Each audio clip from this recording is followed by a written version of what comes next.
এত কষ্ট করি তারপরও আমার পোলাটাই কষ্টটা যদি বুঝতো তো কাম হইতো। ওইখানে আছে কুবানে কতরে টাকা পয়সা ওরায়, সংসার যে কি জিনিস, কেমনে যে টাকা পয়সা আয় করতে হয় এটি কিছুই বুঝে না এখন পর্যন্ত। আব্বা কয়টা টাকা দাও সে পিকনিকে যাবো।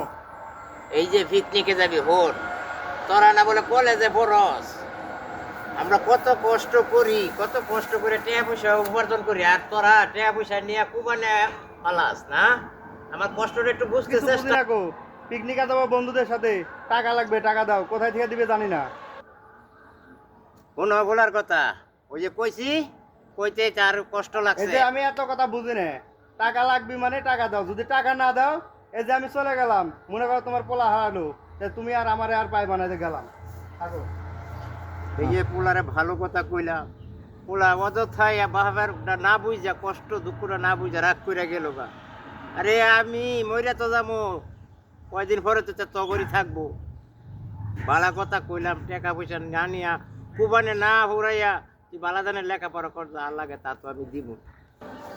বুঝো, বাবা আমি ভুল করছি, আমার ক্ষমা করে দাও বাবা। আমি না বুঝে না শুনে বন্ধুদের পাল্লাত করে তোমার সাথে অনেক খারাপ ব্যবহার করছি, টেকা চাইছি, এই করছি, ওই করছি, বাবা মাফ করে দাও আমার। তুমি তুমি ছাড়া কে মাফ করবে বলো।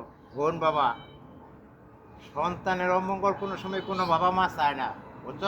তুই যখন তোর ভুলটা বুঝতে পারছ, আমার ইচ্ছে আর মনের কোনো সুখ এখন বর্তমানে লেগে নাই। আমার যা কিছু আছে এটি তগরই থাকবো, বুঝছস? তগরই থাকবো, তোরা শুধু কুরবানির টাকা পয়সা করে লেখাপড়া খরচ করবি, যেটি লাগবো